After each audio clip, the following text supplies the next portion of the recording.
People don't consistently act according to what they want. They consistently act according to who they believe they are.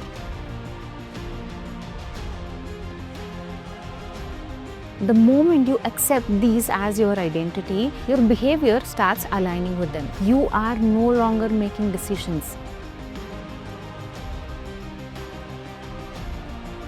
The habit and the identity are fighting, and remember, identity always wins.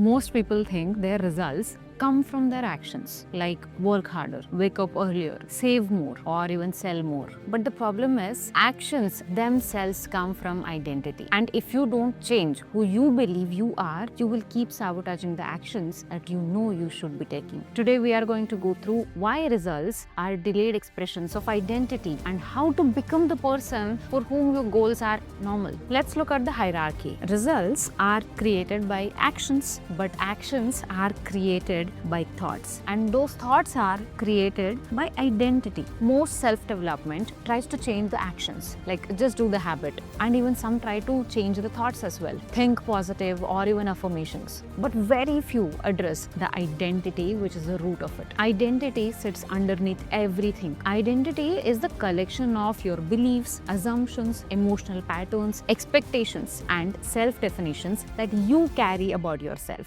James Clear puts it in this way: your habits are how you embody your identity. People don't consistently act according to what they want. They consistently act according to who they believe they are. Research shows identity influences behavior at both between person and within personal levels. It is stable and it predicts action even after accounting for intention, motivation, and habit. So, if your identity says, I am not disciplined, no planner ever will fix you. If it says, I am bad with money, no budget will ever stick. Identity creates invisible rules. I am not a disciplined person, or I am bad with money, or I always struggle with relationships, or it can also be, I am a procrastinator. The moment you accept these as your identity, your behavior starts aligning with them. You are no longer making decisions. You're just expressing an identity. And research shows people who identified as being a voter were more likely to vote than the ones who claimed voting was just an action.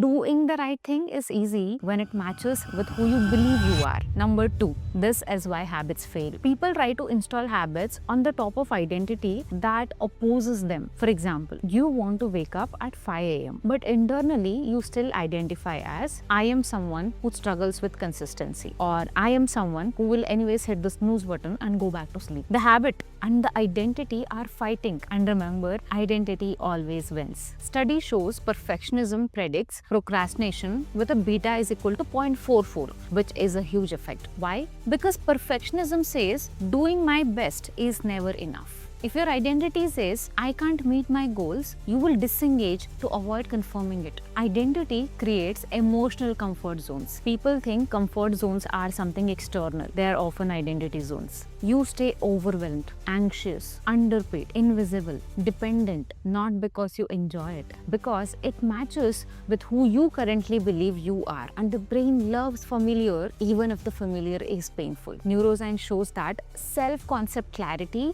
correlates with psychological distress. When your identity is unclear or negative, emotional suppression just raises. You stay in known emotional states to protect a fragile self-concept. 4. Identity filters reality. Two people, same situation. One sees an opportunity and one sees threat. One sees rejection and the another sees feedback. One sees possibility and one sees risk. The event can be the same, but identity changes, and hence interpretation changes. And that interpretation changes the behavior, and behavior changes the outcome. Research shows people with maladaptive perfectionism have perceived discrepancies between standards and performance. That identity filter turns neutral feedback into failure. Success triggers self-sabotage. Many people don't struggle to achieve success, they struggle to keep it. Higher income or better relationships, bigger responsibilities, more visibility. The mind tries to return to what feels familiar. This is why people self-sabotage change. Not because they want failure, because failure feels more familiar than growth. And your identity is your emotional home. If results get bigger than your identity, your brain evicts the results to get back to home. And people think identity changes through information. I wish. Most identity changes through emotional experiences. You can know something for years together, but one emotional experience can change your identity in minutes. That is why information alone rarely creates transformation. So, how do we even change it? Stop asking, what results do I want? Start asking, what kind of a person naturally creates those results? You want to be a 5 a.m. riser? The question is not how do I wake up? It is who is the type of a person who wakes up at 5 a.m. And the answer can be I am someone who honors my commitments to myself. Or it can be I am someone who gets up early and gets all the work done. You want to be a business owner? Don't start with tactics. Start with your identity shift. Employee identity says seek certainty, avoid mistakes, wait for approval. Whereas entrepreneur identity says operate with uncertainty, make decisions, take responsibility. The biggest shift is not learning business skills. It is becoming the person who can carry those responsibilities. Number 2, prove the small identity with small wins. Every action you take is a vote for the type of person that you wish to become. You don't need to overhaul your life. All that you need to do is cast a vote. Write one page, you are becoming a writer. You do one workout, you are someone who cares about their health. Save 100 rupees and you are someone who's good with money. Over time, identity and behavior will align. When behavior stems from identity, setbacks feel like that is not like me and you return to form. Change identity through emotion, not logic. Reflection after feedback predicts self-concept change, but it is stronger for negative feedback. So, create positive emotional proof. For example, you want to identify as confident? Don't read about confidence. Do one thing that scares you and then feel the pride after. The emotional tag rewires identity faster than hundreds of affirmations. The research shows that self-concept change needs reflection plus emotional experience. One without the other does not stick. People spend years trying to change their life. Sometimes the real work is changing the person who is living that life.